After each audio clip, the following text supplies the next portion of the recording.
Hi guys, welcome back to my channel. Today I will let you know about some listening tips because most of the people they think that there are secret tips and tricks for listening, but it's not like that. These are very general and very important tips to keep in mind in order to boost up your score in listening. Listening, I must say, is one of the most easiest and scoring modules among all the four modules of IELTS. In this, you can easily get 9 out of 9, or if not, then 8.5 is very easy. So, first thing I have written, as you can see on the board, is concentration. Concentration. So, at times, I think you people who have been doing listening for their IELTS exams or other self-pip exams might have noticed that whenever you go away through your concentration zone and you start thinking about something else, whether I will be able to score or not, test is going on and you are keep on thinking how many bands I will get, and any other thing comes into your mind unintentionally, then obviously you skip 2 to 3 answers. So practice it that whenever you do listening, you just have to focus on the question booklet in front of you, as well as on the audio that is being played in your ears. So first thing is concentration. Secondly is focus on keywords. Keywords like you have to underline them. Suppose somebody's name is written, any year is written, any noun is written, anything, any article is written, even then you have to underline that because you might get an answer with a or an according to the audio. I'll give you example also later. Next thing is don't stuck on previous question and answer. If you skipped it, move on. At times what we do is we mark answer as per the audio, because listening is such a module in which audio is not going to stop for you that you haven't marked and they will repeat it. They are not going to repeat it at all. So if you marked any answer, suppose you marked a as on your answer, and then later on you are keep on revising, even if there is some time to read the next part of the question and you are just stuck on your previous answer.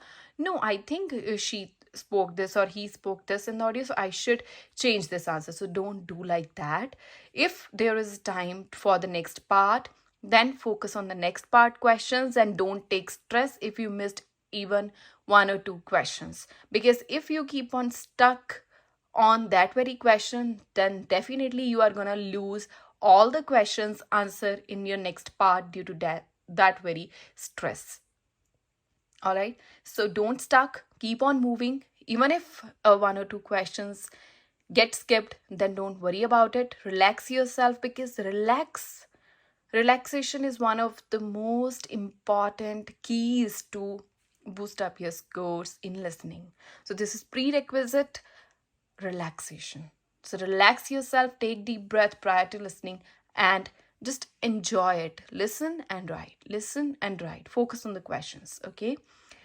Fourth, I have written is elimination method in MCQs. In MCQs, what people and the students usually undergo is they try to locate the answer directly. No, dear students, what you have to do is you just have to, obviously, you are getting time before each section to go through the questions. So read all the MCQ questions. Suppose there are 4 different answers given, A, B, C, and D. You have to mark the keywords in all that so that the things retain in your mind and you're not supposed to go through the entire line again, right? And when you start listening, then one by one, more in most of the MCQ question, they eliminate the wrong ones initially. So you have to cut that with your pencil or pen, whatever you're using, and then you will be left with only 1 or 2 answer, and then you will get that correct answer very easily despite directly locating the correct answer. So start cutting them. Next is try to analyze synonyms. Whenever there are blanks type of questions in listening, usually they do not speak the same word as it is mentioned in the question, but they speak with their synonyms. And no need to worry about that. They are not going to give you such big words whose meaning are beyond your knowledge. Very simple words are there in IELTS. In all the modules which you can understand, answers are always there with the simple words, not with the typical words. So focus on the synonym. Don't think that this word has not been spoken by the speaker, so this means I will not get its answer. Try to immerse yourself into that, engross yourself into that speaker's wording, and try to find the synonyms. Now let's do some examples.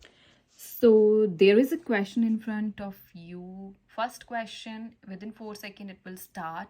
So you have to listen carefully, cautiously, and mark your answer in your mind. So let's start. Start listening. Down to the serious stuff. What have you got in the kitchen? A fridge, of course. Yes, a fridge. And there's a dishwasher. Got facilities for washing clothes? Yeah, a washing machine in the basement and a dryer too. Okay. Gas or electric stove? Electric. And in the kitchen there's a microwave as well. Fine. Now what about the house? So what the question was, they are talking about which of the following does the kitchen contain? That what is present in the kitchen? So speaker firstly spoke that there is a refrigerator, that is not in the option. Then he spoke that there is a dishwasher. So this means our first answer is A. Then Thing worth mentioning? Then the girl is asking, is there washing machine to wash the clothes? Then he specifically mentioned that washing machine is in the basement. So it is not in the kitchen, so I can cross it. Then he said there is a dryer too. So he said dryer is also in the basement. Sure. So these two, B and C, have been eliminated. Then he said, then she asked, is there any stove? Then he said there is an electric stove. So gas stove is not there, so cut it. This is also eliminated. So the question is circle two letters A to E. So any two we can circle. Then the guy spoke that there is a microwave in the kitchen. So what two things the kitchen contain? Dishwasher and microwave. So this is how you have to solve the MCQs question, in which you have to eliminate first and you will get your correct answers. I hope this is clear to you. Now let's talk about the fill in the blanks with an example. Now I'll explain you how to answer blanks. So first blank is, firstly read the question. Both social factors and the development of dash have been important in the growth of tourism. So they are talking about the two factors. First is social factors, already given, and second will be in the answer of audio. So let's start listening and analyze. Now listen carefully and answer questions 31 to 35. Travel and tourism is the largest industry in the world, but calculating its economic impact is quite difficult. The one thing everybody can agree on, though, is that it's huge. There are two things which have influenced the growth of tourism. So they are saying there are two things. That means both. Now keep Firstly, listening. Social factors, and secondly, technology and the way it's developed. Let's consider the social factors for... Got it? So he said two things. So two things is written nowhere. So I found the synonym both.